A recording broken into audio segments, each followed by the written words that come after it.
Good afternoon. So your reflection papers that I read over the weekend really anticipated the topics we're going to deal with today. One is how to give a political issue like this a human face. A lot of you wrote about that. Second, how do we deal with the tension between being humane and compassionate and yet respecting the rule of law? Both are important things in a democratic society. And third, which I find very interesting, why is immigration an issue that is dividing the country so badly, but ironically uniting the faith community? That's a very interesting observation now, and that's what I want to talk about today. All three of those, but particularly that third point. Now, this is very timely, and I'll explain why. This course is about how faith and public life intersect and how faith communities sometimes play a critical role in changing the public framework and discourse and even policy. I happen to have today a long conversation with a good friend of mine who, it might surprise you that we're good friends. His name is Richard Viguerie. He is a leading conservative thinker and activist, and we have come together around opposing the death penalty. He's a conservative Catholic. He opposes the death penalty, and I oppose it as well. For 2 years, we've been working getting conservatives and liberals together on this. After the election, we're going to launch a moratorium on the death penalty, supported by conservatives and liberals. That's not one of our topics, but the point is this.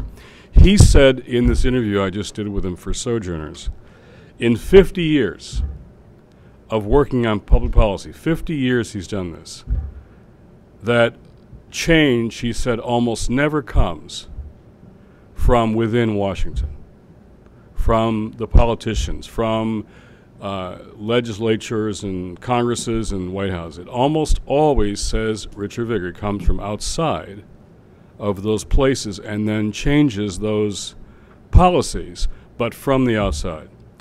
Very significant. He would say that from the conservative side because examples of that are also things like the civil rights movement or the anti-Vietnam protest or the pro-life movement. Movements on both sides, or all sides, often really come from outside of politics to change politics. So something, I think, for our lecture today, something very important is happening in regard to immigration, and it's about unity and morality and common sense and the role of the faith community. Today I want to describe 7 days in Washington, D.C. between June 12th and June 19th, 2012. 7 days, 1 week, in which a public policy discussion was turned around. Now, both George W. Bush and Barack Obama had tried to pass comprehensive immigration reform, but were blocked in the Congress, both blocked by political maneuvering. But a movement began to rise up among people of faith in relationship to and solidarity with the millions of undocumented immigrants in America who they believed fell into the category of what the Bible describes as the stranger. You remember our discussion on poverty, the 25th chapter of Matthew, where Jesus says, I was hungry, I was thirsty, I was naked, I was sick, I was in prison, and he said, I was a stranger. That's one of those categories. I was, said Jesus, a stranger. And he said, as you've done to them, the hungry, the thirsty, the naked, the sick, the imprisoned, and the stranger, you have done to me. So this becomes, for Christians, a religious issue, how we treat the stranger. So those undocumented workers have fallen into that category that we define as the stranger, and many people now in the faith community have recognized that. So that kind of recognition can change politics, and it is. So last year I talked in this class about what could happen. This year it's what has happened, and I think what now will happen. So here is the 7-day story about what happened. You all will know what happened at the end, because that was in the news, but you won't know about how it happened, which is our topic for today. So June 12th, 2012 was a big day in Washington, D.C. Now, I live here, and I'm used to very ordinary days in this nation's capital, but this was an extraordinary one, because after more than a year of hard and patient work, a new table had been formed. Nearly 150 evangelical leaders signed on to an evangelical statement of principles for immigration reform, a statement of principles. Now, the signers came from across the spectrum of evangelicalism, from the leaders of top Hispanic evangelical organizations like Luis Cortez, Sam Rodriguez, Gabriel Salguero, to many Anglo pastors well-known like Max Lucado, Bill Hybels, and Joel Hunter, the president of the National Association of Evangelicals, the NAE, Leith Anderson, who you read from in your readings this week. He was there, and so was Richard Land from the Southern Baptist Convention, and Jim Daly, the president of Focus on the Family. Remember them? Their former leader, James Dobson, was a pillar member of the religious right. Jim Daly, who I actually talked to an hour ago about something else, is a very different kind of leader than James Dobson was, and he joined us. In fact, we had a press conference scheduled for that day, the 12th. It was a Tuesday, and on the Saturday, I got this call from Jim Daly, who said, is it still possible for me to join what you're doing on Tuesday? So imagine Sojourners side by side with the Southern Baptists and Focus on the Family to draw attention to the plight of millions who have lost and caught up in this broken immigration system and launch these principles for comprehensive immigration reform. That doesn't happen very often, where you see that kind of spectrum coming together on anything whatsoever. Now, make no mistake, there are still big gaps and differences in politics among those in this group. But this day wasn't really about politics in the usual way. It was about what we thought were, and said were, fundamental moral issues and even biblical imperatives. So they're coming together to seek a solution to a broken system on behalf of those who suffer most in it is what politics often doesn't do, and this kind of reframing a dialogue could affect other issues as well. So here were folks that came together, we said that day, around morality and common sense. Morality and common sense. Came together because families were being broken up. And people Jesus taught us to protect, the stranger, were being assaulted.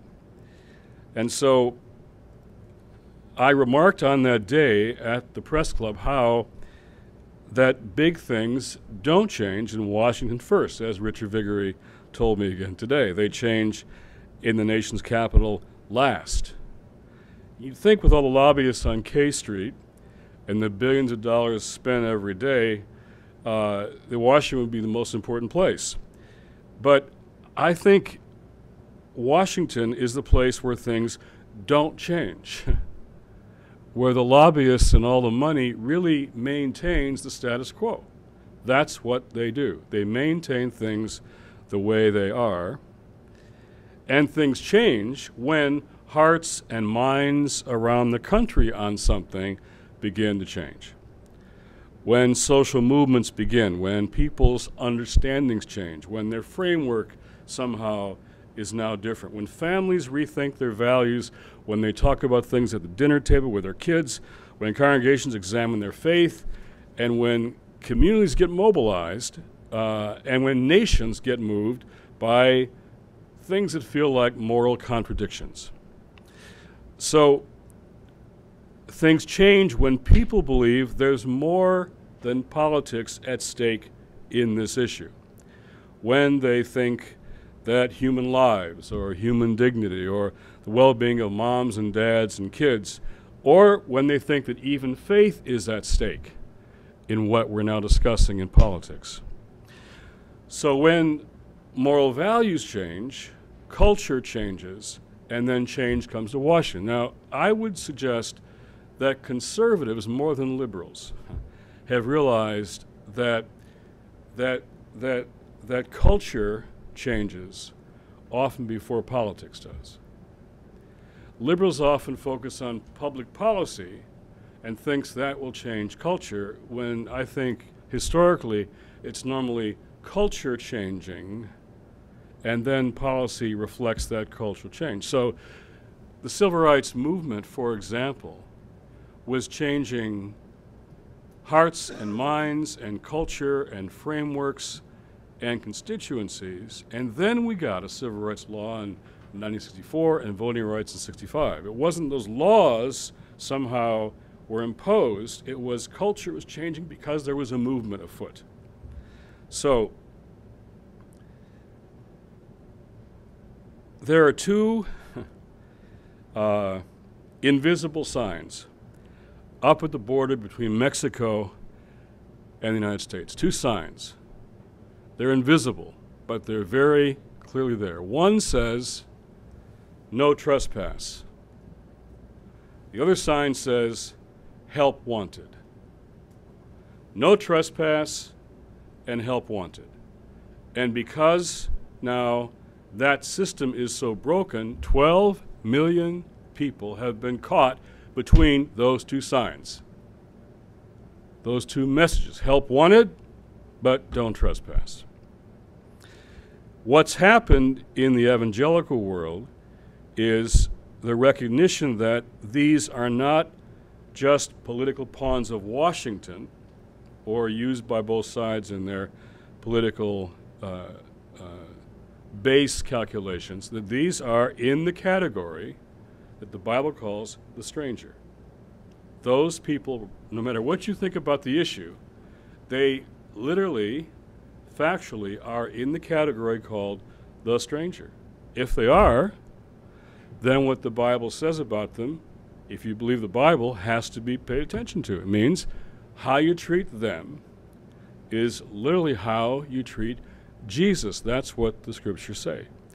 That has been a very transforming, converting idea among evangelicals who can't ignore what Jesus says.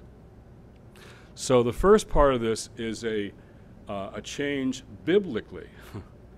And you saw in the readings, Jenny and Matt, how they use those arguments, that they're evangelicals, world relief, they're using biblical arguments to change the minds of evangelical Christians, and it's working.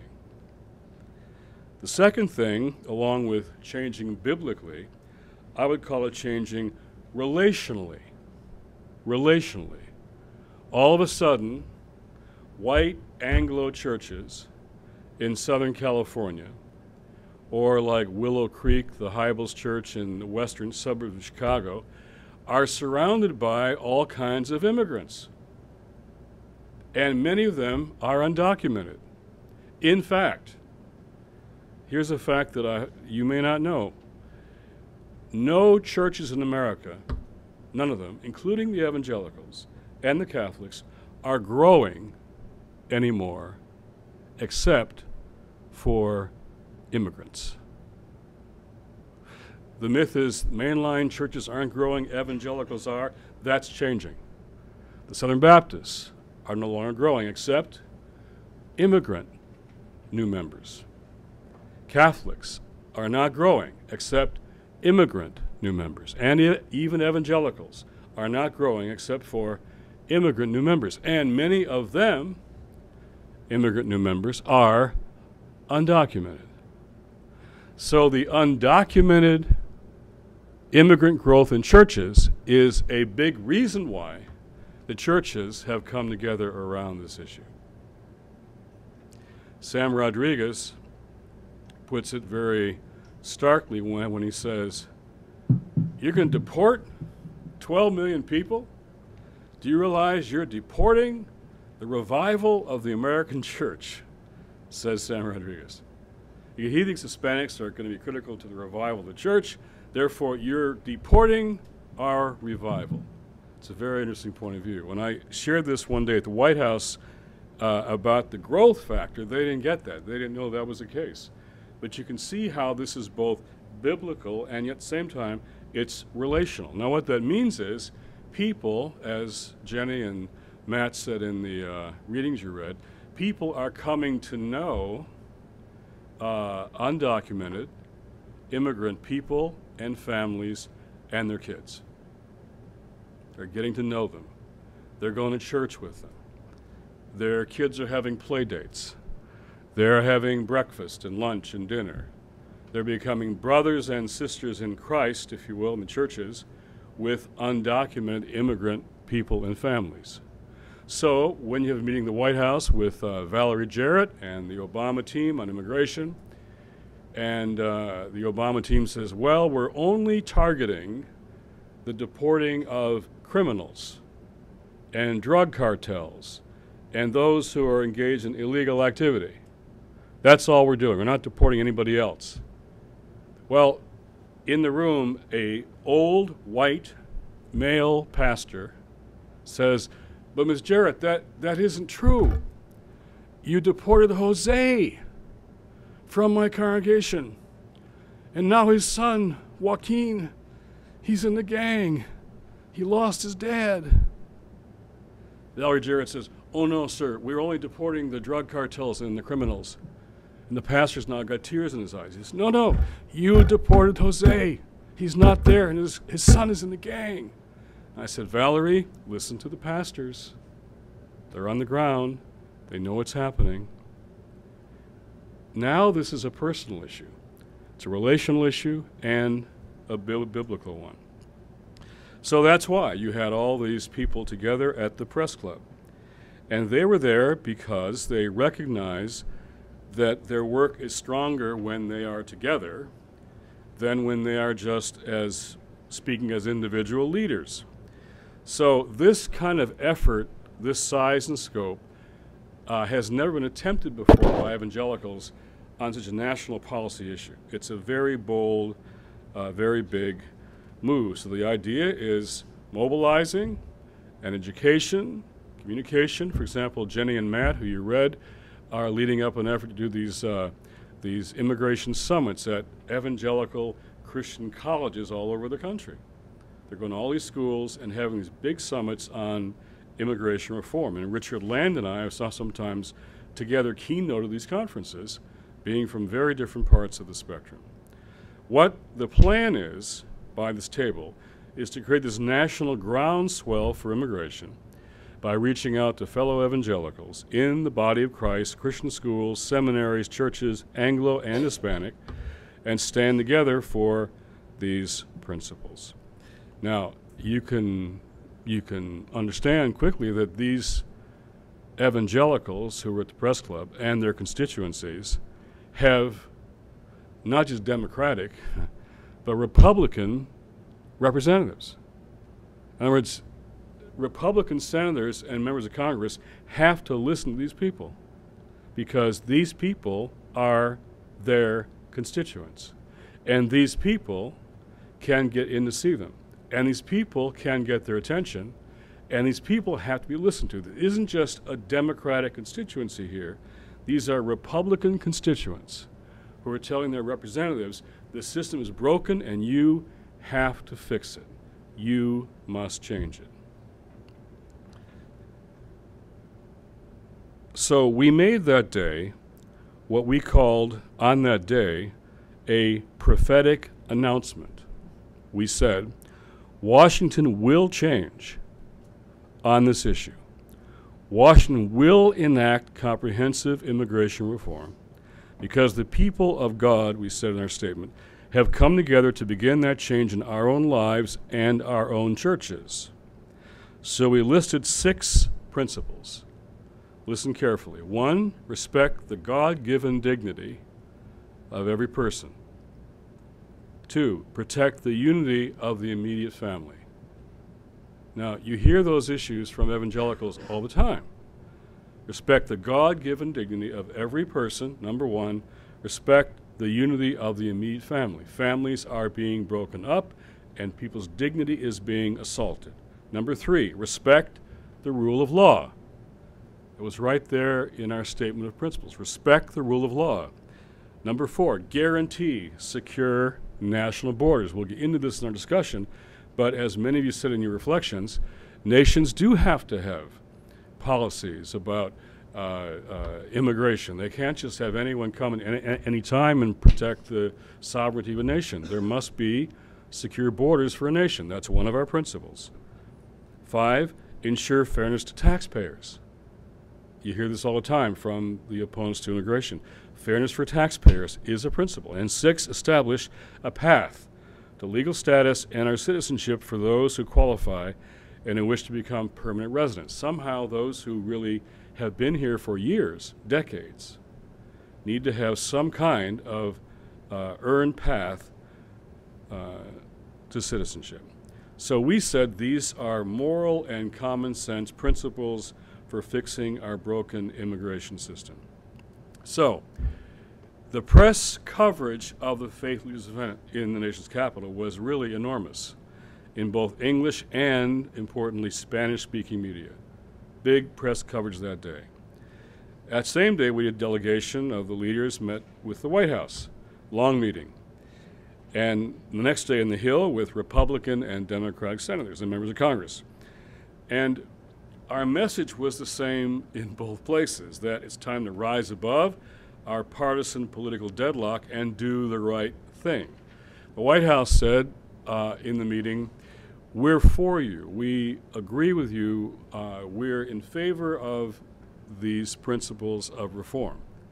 And we said back to the White House very directly, we trust your heart is in the right place, but you haven't shown any courage on this issue at all.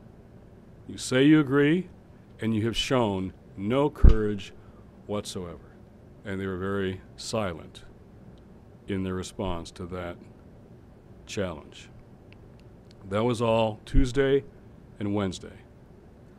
Friday morning at 7 a.m., I got a call from the White House. They were seated around a table, and they said, we're all here to do a briefing.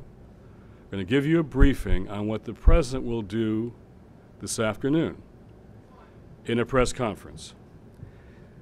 The president that day, and this is what you probably read about, the president that day made a major announcement. Young people under 16 years of age who had come to this country illegally when they were only children would no longer be subject to deportation. Huge decision. Which means if you're a kid under 16 and you did what kids are supposed to do, go with their parents when they say, come with us, and that brought you here illegally, you're under 16, and now you've lived here and gone to school, maybe even military, if you're one of those that were called the dreamers, one of those young people, you were subject to deportation. And the president said, those young people who came when they were under 16 and have lived here and have gone to school and who have clean legal records, those young people will now get work permits that can be renewed every 2 years and will not be subject to deportation. This was a really, really big deal. It was similar to the DREAM Act that was voted down by the Congress, allowing it, that would have allowed a path to citizenship for these young people. This didn't do that, but it took them out of the deportation system. So I made this statement. The announcement from the White House today is very good news for almost 1 million young people. 1 million. who had a dream of staying in the country where they've lived most of their lives. Instead of being placed in the deportation pipeline, they will receive work permits enabling them to contribute to the nation and help build America's future. This is an important step, but only a beginning toward comprehensive reform of an utterly broken immigration system. This week, a very broad and deep table of evangelical leaders called on the political leaders of both parties to fix that broken system and protect the stranger whom Christ called us to defend.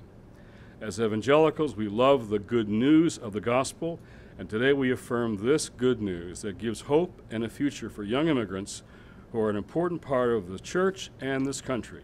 Now, let me tell you a story. About a year ago, I got a call from a pastor in Ohio, and he told me about a young man, friend of his, named Bernard Pastor, who was the star of his soccer team, who was the top student in his high school, who was a youth group leader, whose father was a pastor, and who always sang the national anthem at the beginning of every soccer game because he was such a good singer. He was also a Guatemalan. His parents had come trying to get asylum when they were under threat by the military governments that our government supported in Guatemala. They did not get asylum, but they stayed to protect their lives. So Bernard Pastor is illegal, as they say. The idea of a human being being illegal is an interesting theological accusation, but that's what they said he was. He was illegal, and he was undocumented, so when he got in a traffic accident that wasn't his fault, not even his fault, minor accident, they checked and they found out that Bernard was undocumented. So they put him in an orange jumpsuit, shackled him in Ohio County Jail, where he's about to be sent back to Guatemala. Bernard's never been to Guatemala. Bernard doesn't even speak Spanish very well. And his family was here. His friends are here. His whole high school class came to the jail to picket. They're all there. His soccer team, they're all there. They're going to send him to Guatemala, deport him, because he's undocumented. So I contacted some friends at the White House and I said, you're about to go after Rosa Parks here. You're going to go after this young man who just exemplifies what's wrong with this broken system. You're going to deport him, and you're going to create a Rosa Parks moment here. And their response back, and I'll just say this to you all, without saying who said it, was, you're asking us to take an individual who's broken the law, who's in FBI custody. You're asking us to ignore his violation of the law and just set him free. And I wrote back and I said, and they said, by the way, these emails are all on the public record, which I knew. I went back and I said, well, you understand as a person of faith in the black churches, especially, that when the law is wrong and is being used to hurt people, yes, in our tradition, we break the law. Turn him loose. And they did. They turned him loose. Bernard then was at the meeting in D.C. when the Dreamers all came, tried to pass that bill, marched around the Senate together. We all marched, and they defeated the bill. He was given a year probation, but they defeated the bill. Now, Bernard Pastor, because of what happened in the White House, can get a work permit. Renewed every 2 years. He won't be deported. 2 days later, it was Sunday, Friday, and then Sunday. And I got these emails from around the country, phone calls, text messages from churches, Anglo churches, Hispanic churches, and sometimes worshiping together. And they reported singing, dancing, and praising God for this victory. It was also Father's Day. Father's Day. And for the first time, a lot of immigrant fathers felt, for once in their lives, the relief of not having to fear the deportation of their children. away from them and their families. And for almost 1 million young immigrants in this country, there were many grateful tears. And one of them, undocumented woman, works at our office at Sojourners. Then the talk shows came on Sunday, and instead of conservatives attacking this, Bill Kristol, George Will, several others said, you know, this is smart policy. These kids just came with their parents. They've lived here. They're Americans. We should have done this a long time ago, said the conservatives on Sunday talk shows. Then a poll came out Monday or Tuesday, and it showed that 70% of the American people thought this was the right thing, a good thing, that it made sense. 70% American people across all these boundaries. Only 30% were opposed to it. Politics had just been changed. And what the White House said, very clearly, they said on the phone Friday morning, they said, quote, if the faith leaders hadn't done this on Tuesday, we would not have done this today. If the faith leaders, if you hadn't done this on Tuesday, we would not have announced this deferring of deportations for 1 million young people to today. They said, quote, you gave us the space and the support to do what we wanted to do but couldn't. You gave us the space. Creating space for making different political choices is indeed what movements always can do. So that 1 week opened the door for a new bipartisan hope for immigration reform. And now there are commitments from the White House that if they win re-election, they will pursue comprehensive reform as early as February.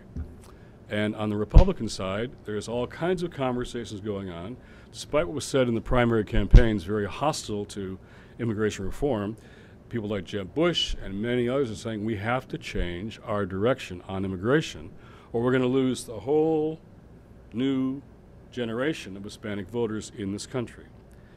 So bipartisan results are very difficult to accomplish, and it normally takes moral pressure from outside the system to get that system to begin to work. Now, it was interesting how if you looked at this in Arizona, Alabama, where states have passed their own immigration laws, and the strategy that they say, they admit, is called deportation by attrition. You make life so difficult, so miserable, so frightening for undocumented people that they'll just decide to go home on their own. No one thinks you can track down and deport 12 million people. So you just make life difficult.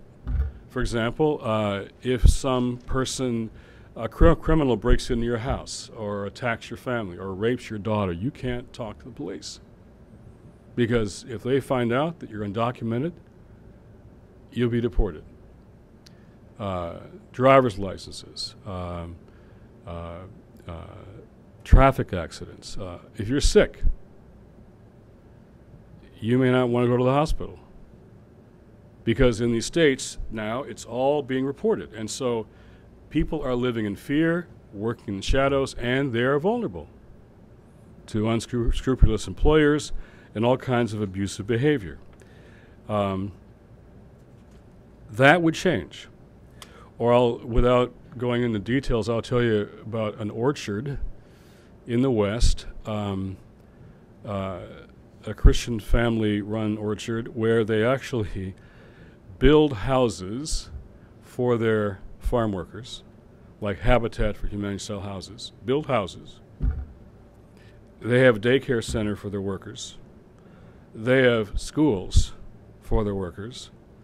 And they don't want their workers' kids to work for them. They want their workers' kids to go to college, so they give their workers' kids college scholarships funded by the family. And they gave $1 million to Haiti, $1 million to drought in sub-Saharan Africa, they give all their profits away, this family, and now they're subject to scrutiny by the federal government because, like all orchards, most of their workers are undocumented. Ask the Secretary of Agriculture, Tom Vilsack, and I've talked to him at length about this, he'll tell you, you can't do farming in America without undocumented workers. You can't do it, and anyone who says you can doesn't know a thing about farming. The family I know, the Orchard family, they've tried to advertise for their jobs every place in the country, in the unemployed sectors. They have done everything they can, and they can't find people who will take those jobs except undocumented workers. And until we have a guest worker policy for those workers, they're living in fear and in danger all the time. So finally, what happened in Arizona and in Alabama was these harsh laws passed, and the clergy came together and said things like, enforcement without reform is cruel.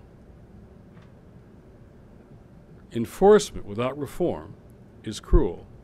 And they said, if these new laws make it illegal for us to do ministry to undocumented people, which they do because you're not allowed to harbor undocumented people. So when I'm in a clinic, medical clinic, that's a Christian clinic that's taking care of all these folks, clearly most of the patients in the waiting room are undocumented.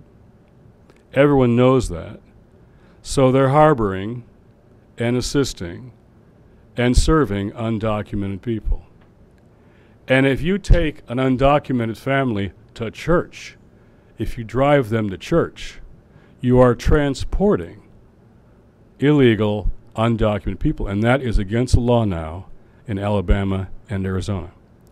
And so the clergy at a press conference in Alabama, I was there with them, and they said, to the governor, they said, if you make Christian ministry illegal, we will disobey your laws. We as clergy will disobey your laws. So this is a very concrete example of everything we're discussing in this course. How the faith community, when it responds to its own faith and when it builds new relationships, can in fact change the framework, the discourse, the narrative, and now even change public policy. Bush tried, was blocked. Obama tried, was blocked. Now, because of what the faking is doing, it looks like whoever wins the next election, if they wanted to, could probably make some progress on comprehensive immigration reform. And you know what has been most exciting to these church leaders as they have reflected afterwards? Jim Daly called me and he said, again, from Focus and Family, he said, we took a lot of heat from this, from our conservative constituents, but I want to thank you for inviting me to come and give me a chance to do the right thing. Thank you for allowing me to do the right thing. So here are these people on different sides of the aisle who will vote differently in this election. But immigration reform is something they've come together around and are fighting for together. And there are not too many things in American politics that you can say that for. What if there were 2 or 3 or 4 things after the election that we could get bipartisan support for because of the role and influence of the faith community? Now that would be a new day in American politics. Thank you very much. This is where we're going to film our going around here in the discussion. Then we'll take a break. Then we'll take a break and come back and do our reflection. So we have a mic down here and a mic here. Is this on? Can you hear me? Yeah? Okay.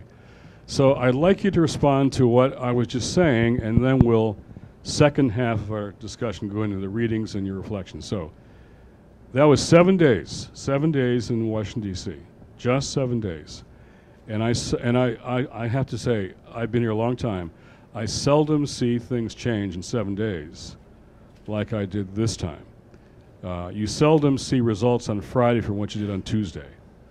But that's what happened between June 12th and that following week. So questions, comments, reflections, please.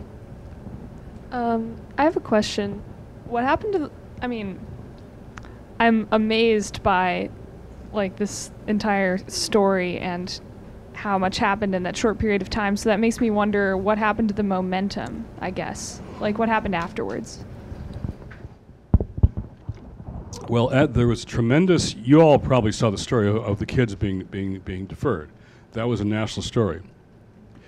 In in our conference call right after, what I said to the faith leaders was, I think the credit for this should go to those young people who are undocumented, who really put themselves out there, who put themselves at risk to make this happen. They're the ones who should get the credit, not the faith community.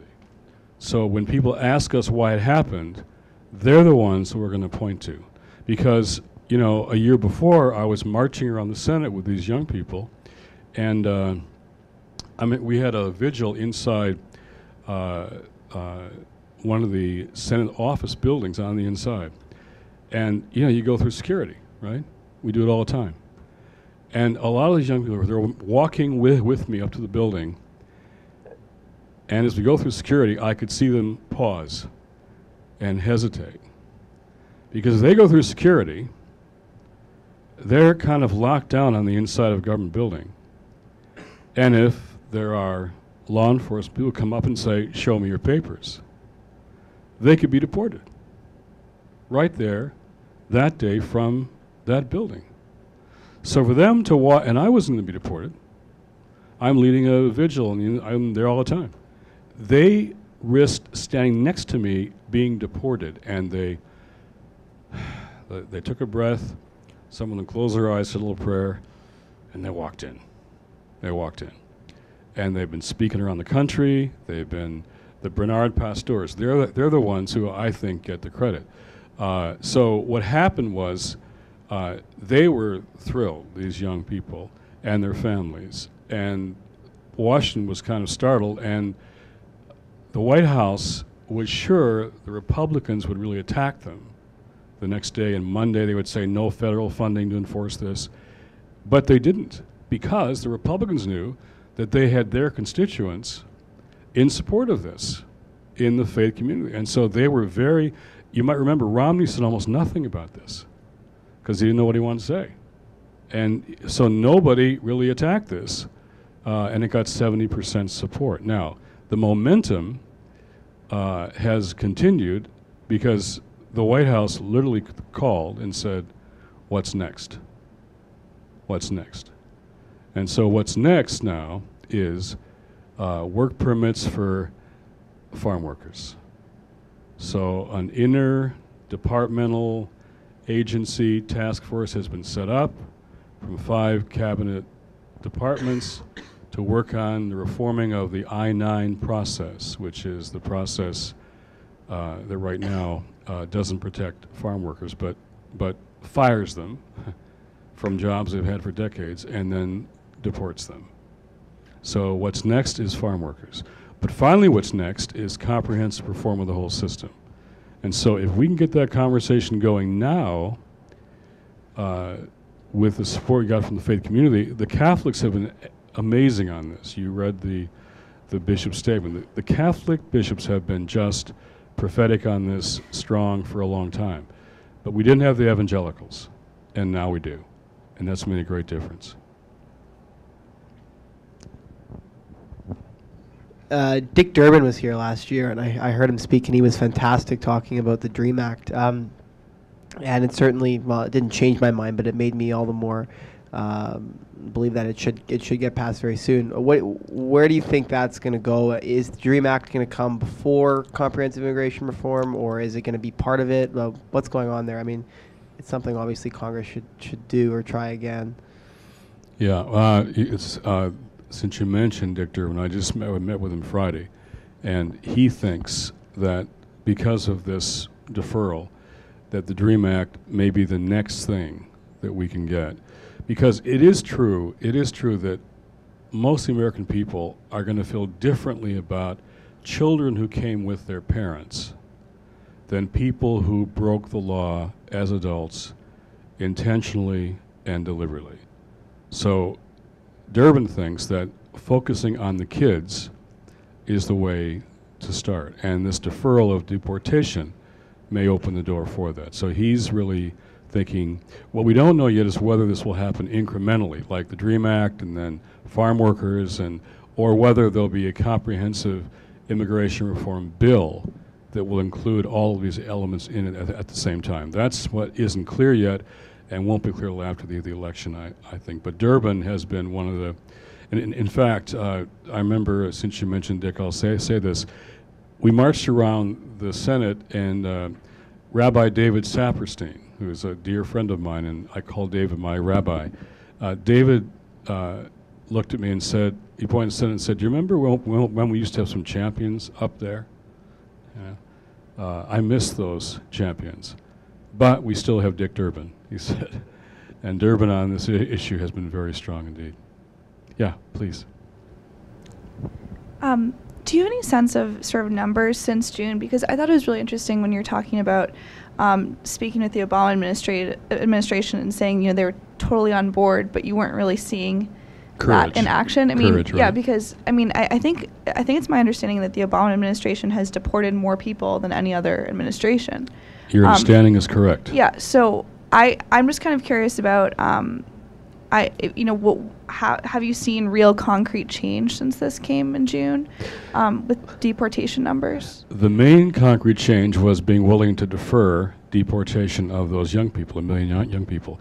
But we have been very critical, very publicly and in private conversation with the Obama administration about the fact they have deported more people. And the reason is they want to show they're tough on immigration reform, secure borders, deportation. It's been very painful in the Hispanic community, and really, until that action on that Friday, there was great anger and dissatisfaction in the Hispanic community about this administration.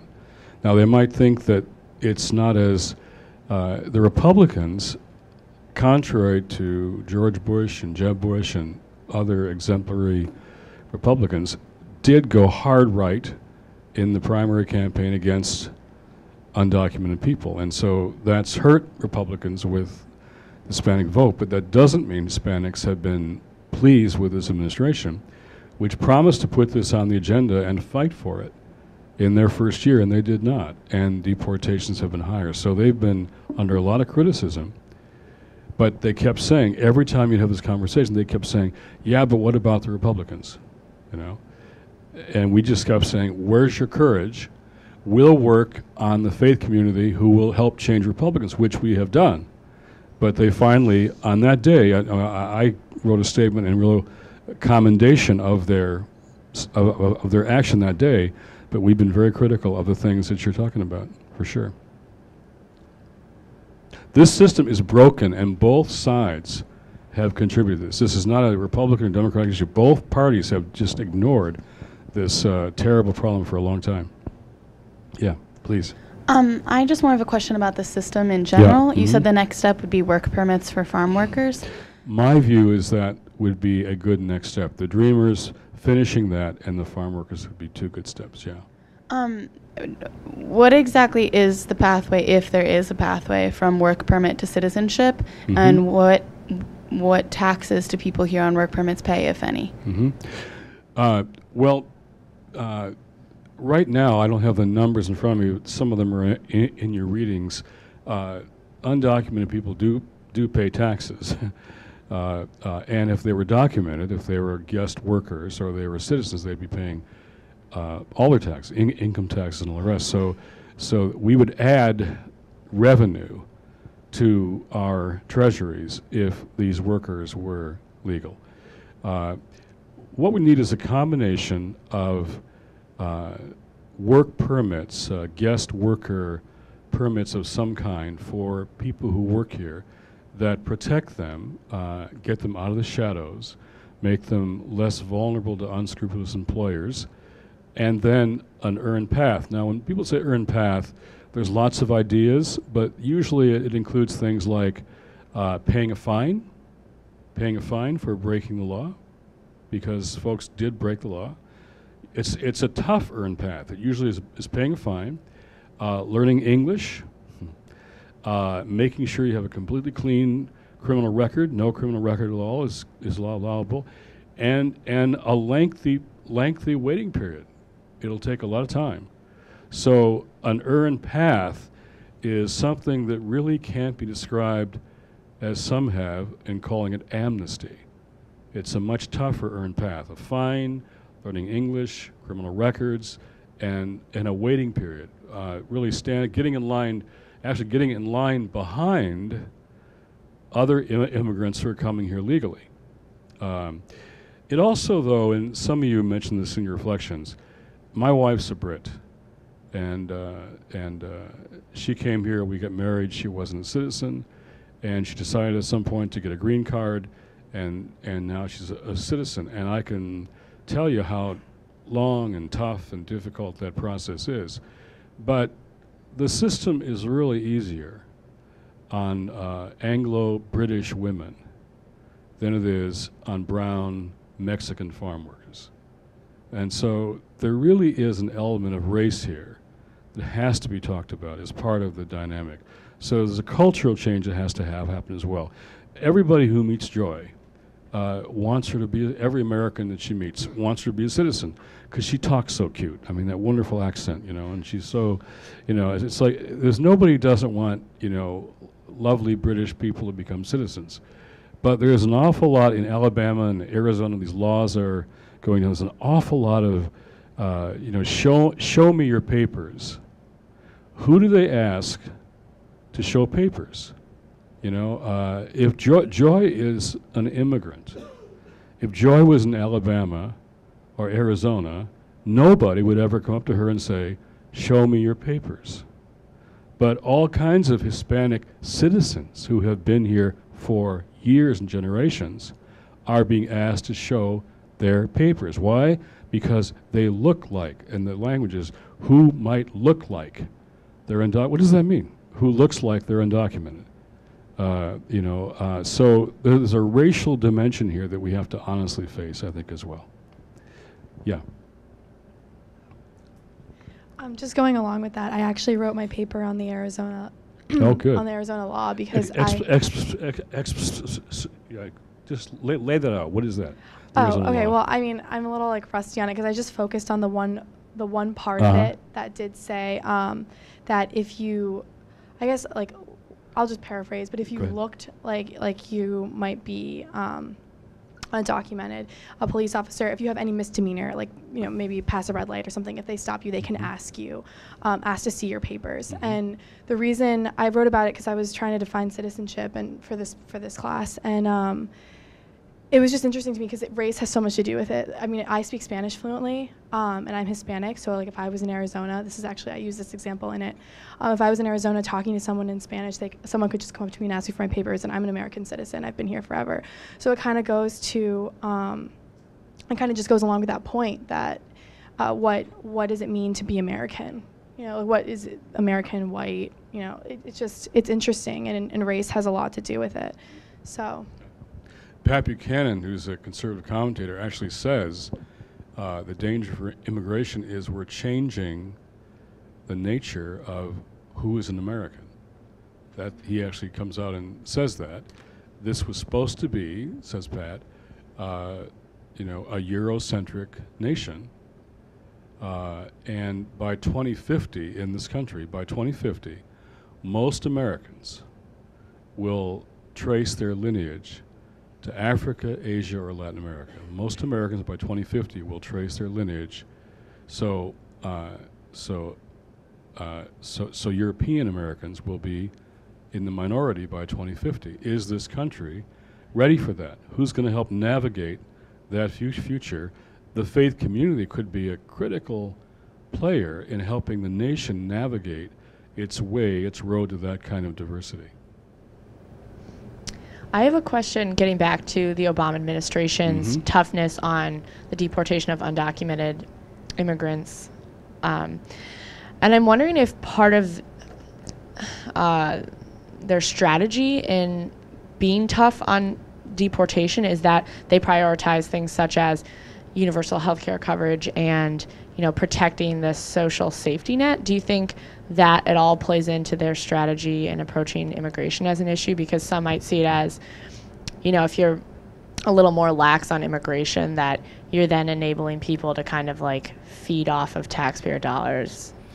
Well, that's the critique from the opponents. They're saying people can get medical care at the hospital. They may not be insured, but they can go to the emergency room.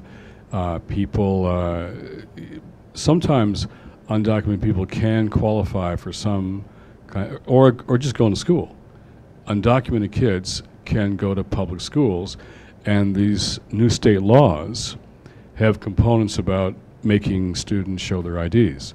So the critiques say, well, this is they're sucking American tax dollars, you see. But if you do the economics of it and you look at what they contribute to the country economically, it's far more. And if they pay taxes on that, it would be far more still. So the economic argument really, if you include all the factors, doesn't wash. But it's an effective political argument because you say they're just here. They're here to work. I mean, people came here to work. They came here because they think they'll have a better chance, or their children will have a better chance than they have had in their home country of Mexico, for example. So the metrics are they contribute more than they take, and if they pay taxes, they do more. But that's an argument that does have some persuasive power to it. Mm-hmm. Yeah, please. This goes back to the idea of the farm worker permits. Yeah. And you said one of the reasons that the Obama administration was kind of able to put through the thing about the children Mm-hmm. Was because there's like a factor of innocence there. And Yeah. their parents brought them. So do you think they'll find resistance in trying to get the farm worker permits because it's people that may have come to the United States on their own free will? I think you're right. I think there'll be more resistance to that. But I think the argument then is, well, where would we be in our farming industry without those workers? Right now, there are farm shortages in many states, and you can read about the massive loss of crops that are just not being harvested. So you can make, again, an economic argument, along with a moral one, for the need to protect our food supply, to protect our farming industry. It's a national security issue. The metrics are clear that there aren't enough people in this country, even among the unemployed, who will take those jobs. Those are very, very tough jobs. If you've ever been in those fields, in those orchards, if you know farm workers, if you know their stories of what, it's very difficult, physical, dangerous, and skilled labor. And there aren't enough Americans already here who are citizens who will take those jobs. And we can document that by all the jobs that are left or when ICE has, the enforcement rules have come in and terminated people, there's no one left to take those jobs. So you can make an argument for farming, for food supply, for national security, that we have to do this for our own sake as a nation, in addition to the moral argument of what do you do with people's lives. Yes? I also, I agreed. I wanted to talk about, I guess, the strategy and ask a question of you. I know that you mentioned that you thought you were disappointed in the administration, or a lot of people are in terms of the deportation policy. However, isn't it true, though, that only 3 out of 40 Republicans voted for the DREAM Act, and that 55 out of 60 Democrats voted for it? I know there have been disappointments, but isn't the Democratic Party on this issue much, much stronger than the Republican one? I think in the past you had Republicans like George Bush and John McCain who really showed a lot of courage and leadership on this issue. I think the number of Republicans, and some of them who voted for immigration reform last time, are voting against it now. because the base of the Republican Party has gone so far to the right on the issue. So right now you can find very few Republicans who are willing to support reform. That is factually true. But when the administration uses that argument, though, with me at least, I often say, yes, what you say is true, but you've got to lead above and over the Congress, the American people, about something like this, and to the constituents of those members of Congress. And that's exactly what we did here on this issue. You almost had to lead over them, and then we found 70% of the American people supported what the White House did. And when George Will and Bill Kristol said they should have done this a long time ago, they were right.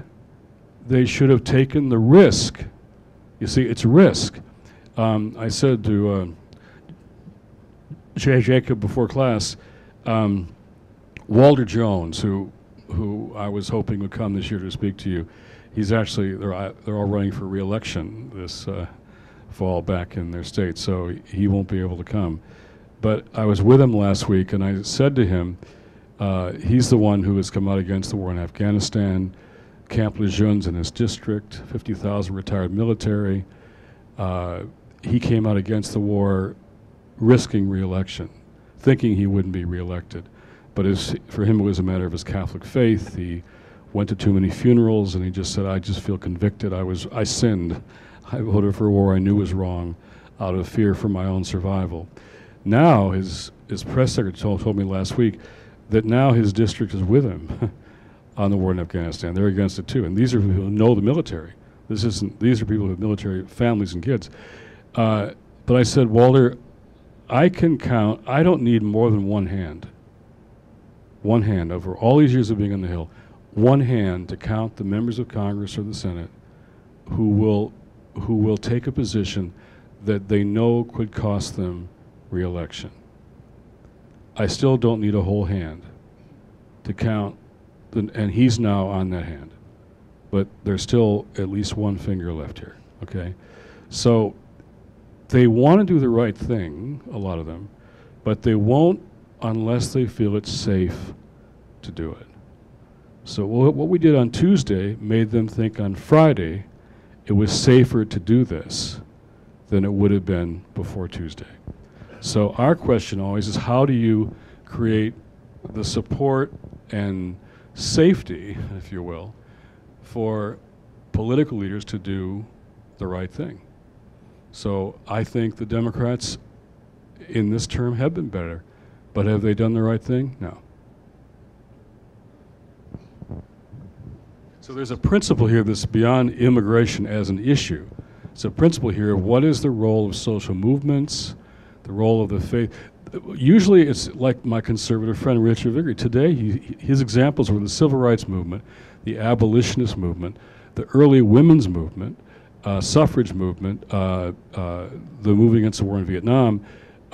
Those were all social movements outside politics that changed policy.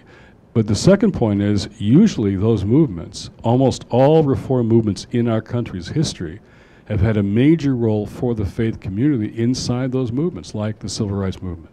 So this is the lesson here that I want you to really get, is how faith can change things, even politics, beyond just members of Congress being persons of faith or not. That doesn't seem to be by itself enough to move people out of this notion of into risk-taking. So one of the things that I guess really surprised me was, how significant and a social movement can change American culture. And I think there is there's more compassion towards people who already are here. But what I'm curious about, and this is because of an article I just read in the New York Times a few days ago, is that our attitudes toward people who want to immigrate to the United States, who haven't come here already, what's that perspective in the faith community? Because I know the New York Times still called it a partisan issue, and the context was there was a movement by the Republican Party to abolish the lottery in place for green cards and instead open up the 55,000 spots to master's and PhD graduates in STEM fields. And I was wondering, what is the faith community perspective? Do we still keep that open, or is there more? Are they leaning more towards that more conservative perspective that we show compassion to those already here, but to those we don't know, I mean. Well, the evangelical immigration table was asked to comment on the STEM question, which was coming up for vote. And they wanted 50,000 spots for the best educated folks to come in. And we said, well, we're supportive of people being allowed to come in, but we're calling for comprehensive immigration reform, so that we don't just take those people who are the most educated, but all those people who can contribute to our nation and our future. So let's just do a little. How many of you at this table are immigrants? Mean you were born someplace else than the U.S. and now you're living and studying and working here? How many of you are immigrants? Yourselves. Hands up. Hands up. Okay. How many of your parents were immigrants? First generation. Okay. Keep your hands up. Everyone hands up. How many of your grandparents were immigrants at some point? Okay. So most of us at the table, either we, our parents, or grandparents, were immigrants. Okay. How many of you are Native American at the table? We're all immigrants to America, unless you're Native American. Everybody. And a number of my Native American friends, they have this standing joke that their problem was they had a much too open immigration policy when we all came. When we came, they helped us find, where to find the food and how to grow crops and how to, they were very, very warm, inviting, and welcoming, and look what happened. So the immigration policies were not really very good on the Indian side. So unless we're Native people, we are all immigrants here. This is a nation of immigrants. So, but you're exactly right. You're exactly right that we have this sort of everybody who's not here now, we're here, but everyone's not here now. We're a little nervous about, or afraid of, or resistant to. We've had a long history, terrible response to Catholic immigration by Protestants who were here at first, and so on. So you can right away, but the history of the country is a country that is more and more diverse, more and more inclusive, and most of our advantages globally, competitively, are because of the diversity of our population here. So, but we have this contradiction. That's who we are, and yet those of us who are here want to be, the true Americans, and those who are coming are sometimes thought to be a threat to that. It's a long-standing history we have.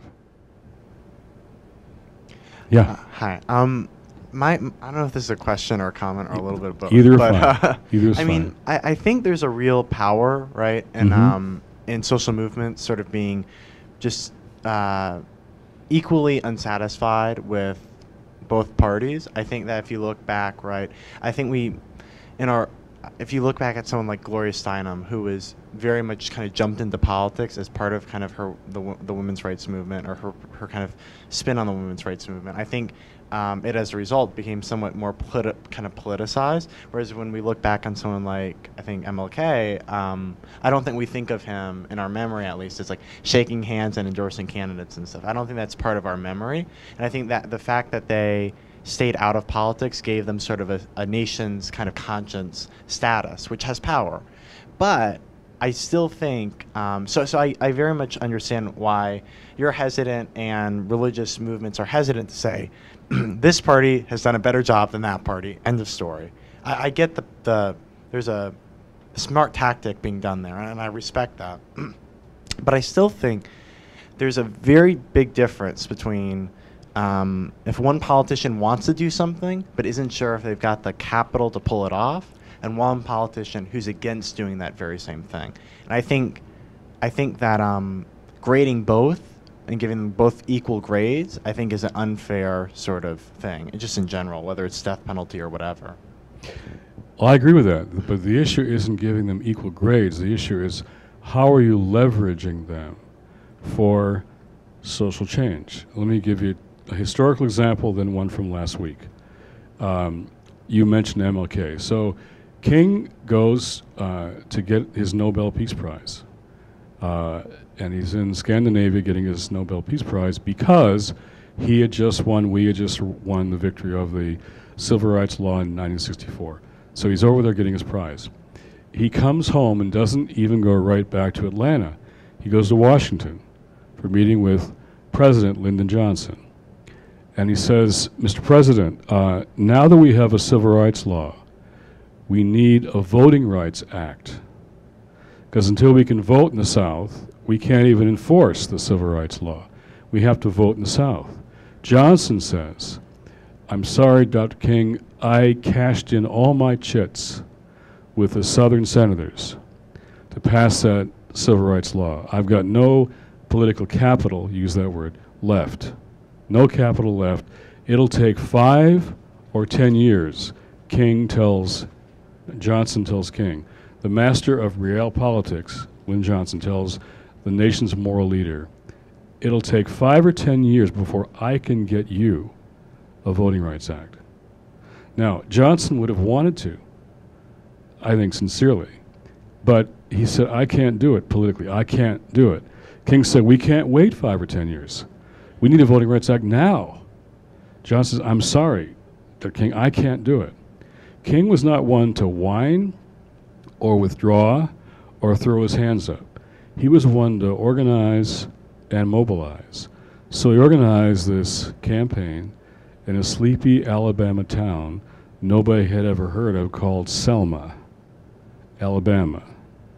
And his young organizer, John Lewis, now Congressman John Lewis, was beaten almost to death on Bloody Sunday on the Edmund Pettus Bridge, crossing that bridge against, the police. And then the nation's clergy were awakened. Abraham Joshua Heschel, the rabbi, came down from New York to march with Dr. King, and in the march from Selma to Montgomery, the whole nation was focused on this movement. And in 5 months, we had a Voting Rights Act. Not 5 years, 5 months. King changed the framework. He changed the context. What I call it is changing the wind. And the politicians, you can always tell who they are on Capitol Hill. They're the ones who are walking around with suits and ties with their fingers up in the air. And they lick their finger and they put the finger back up in the air to see which way the wind is blowing. And they're all walking around with their fingers up in the air. Literally, that's how they look to me. And King knew that you don't change a nation by changing wet-fingered politicians. You change a nation by changing the wind. You change the wind, and then the politicians quickly respond to that change in the wind. So it doesn't mean you give them sort of the same moral grades. Doesn't mean that you say they're all equally. You go to them and you change the wind. So this week, there's going to be decisions made about this fiscal crisis, falling off the cliff, as they say, at the beginning of this next year. Decisions made in lame duck after the election and the first 3 months that are going to be devastating to low-income people if they're not made well. So there's a gang of 8 senators, mostly Dems, but 3 Republicans. And they've reformed to put forward a grand bargain on how to solve this problem. And we've gone to all of them, met with all of them, and we made them an offer this week. We said, here's our ask. You protect poor, low-income people in the final deal. That's our ask. Our offer is if you do that, we'll offer the moral authority of the faith community behind your solution, path toward fiscal sustainability that protects low-income people. Because the Republicans want to protect things that have got nothing to do with poor people, and so do the Democrats. They want to protect things that have got nothing to do with poor people. Both sides want to protect their interests, their constituencies, their bureaucracies, their voters, their politics. Democrats will say we're protecting low-income people too, but they're protecting more than that. So we're going to say you protect low-income people, and we'll support this move to find economic sustainability. So we're working with both sides for the goals we have in mind, but we're not saying they're of equal blame. We're saying take responsibility for a solution. So I agree with you. But what we don't do is just sit back and say that side's better, we'll support them. I'm saying neither side normally is going to get this stuff done unless they're pressured by outside. That's what I'm saying. There's not necessarily a moral equivalence, except they both won't do it in the end by themselves, normally without pressure from the outside.